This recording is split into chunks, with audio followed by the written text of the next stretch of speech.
Noticia Michoacán, pioneros en la información. Urge arreglar el alumbrado público que está de todo el parque industrial hasta la colonia Lázaro Cárdenas, ahí Wenceslao, todo lo que es la carretera.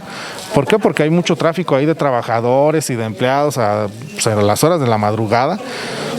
Y decirles que ya también pronto lo estaremos arreglando, que también es del mismo fondo que generamos, porque es una urgencia, la verdad. Es un alumbrado que tiene muchísimos años ya en mal estado y que ahora ya le estaremos dando salida a ese tema. Y así estaremos arreglando varias cosas que son de mucha importancia con ese dinero que hemos venido buscando la manera de economizar.